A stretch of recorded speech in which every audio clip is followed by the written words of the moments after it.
אורין מנוס, פיזיקה 2, סרטון על החלפת בוחן 2. קליפה כדורית עבה שרדיוסה הפנימי והחיצוני הם A ו-B, נושאת מטען בצפיפות נפחית לא אחידה, רוב של R שווה לאלפא חלקי R, כאשר אלפא גדול מ-0 ומינו קבוע מספרי. במרכזו של החלל הכדורי, R שווה ל-0, מצוי מטען נקודתי Q+. מה צריך להיות ערכו של הקבוע המספרי אלפא, על מנת שהשדה בתחום R גדול מ-A קטן מ-B יהיה קבוע, כלומר בלתי תלוי במרחק. אוקיי, אז זה הקליפה הכדורית, נסמן אותה. זאת כל הקליפה הכדורית, ומה שצריך לעשות בעצם זה לסכום את השדה הכולל שהוא השדה של המטען הנקודתי, ועוד השדה של הקליפה הכדורית עד התחום של R שסימנו. מה שנעשה זה בעצם נבנה מעטפת של גאוס ברדיוס R, ונחשב בעצם את ה-E של המטען הנקודתי, ועוד ה-E של הקליפה ברדיוס A עד R, ומשם בעצם נחלט את האלפא ונמצא את הקבוע. אוקיי, אז בעצם פה הראיתי שהמטען הכולל בתחום של R גדול מ-A קטן מ-B שווה E של המטען הנקודתי פלוס הקליפה. פה הראיתי שה-E של המטען הנקודתי שווה ל-Q חלקי R בריבוע, ובשביל למצוא את השדה החשמלי של הקליפה אנחנו נעזר בחוק גאוס. זה מה שהראיתי פה, שבעצם סימנתי סוג של מסגרת גאוס ברדיוס R. אוקיי, וכפי שאנחנו יודעים לפי הנוסחה של חוק גאוס, E כפול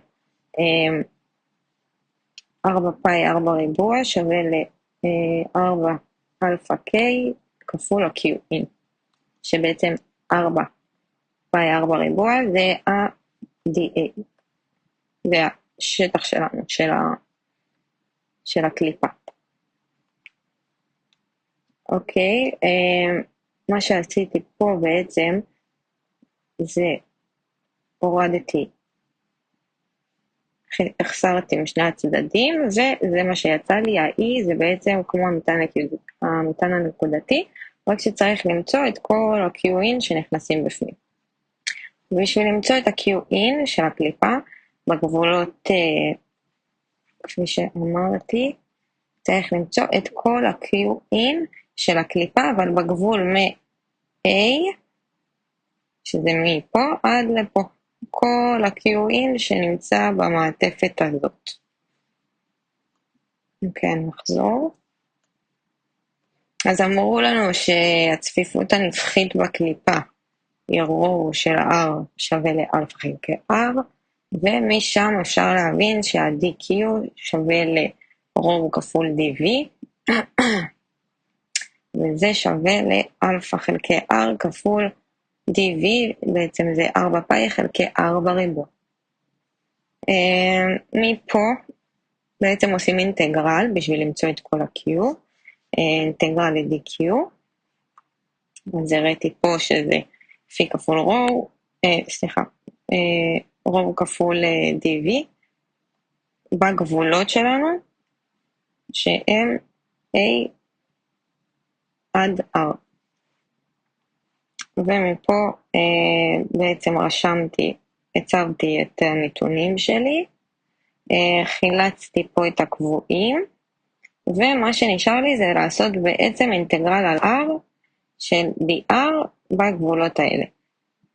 אז פיתחתי פה את האינטגרל, והצבתי פה את הגבולות שלי, פישטתי את זה, וניתן לראות שזאת התוצאה הסופית, זה ה-E של הקליפה בגבולות של A עד R. עכשיו הצבתי את ה-E מטען הנקודתי וה-E של הקליפה, בשביל למצוא את ה-E הכולל. ובשביל לבודד את האלפא שלי, מה שאני צריכה זה להשוות בעצם. אני יודעת שזה קבוע, כי ככה נתון. בעצם הוא לא תלוי, זה לא תלוי ב-R, אז אני פשוט משווה בין הגורמים שכן תלויים ב-R. אז השוויתי והחסרתי את ה-R בריבוע וה-K, ניתן לראות שה-Q שווה לשתי פאי A בריבוע כפול אלפא, ובודדתי את אלפא, והתוצאה הסופית זה שאלפא שווה ל-Q חלקי שתי פאי A בריבוע.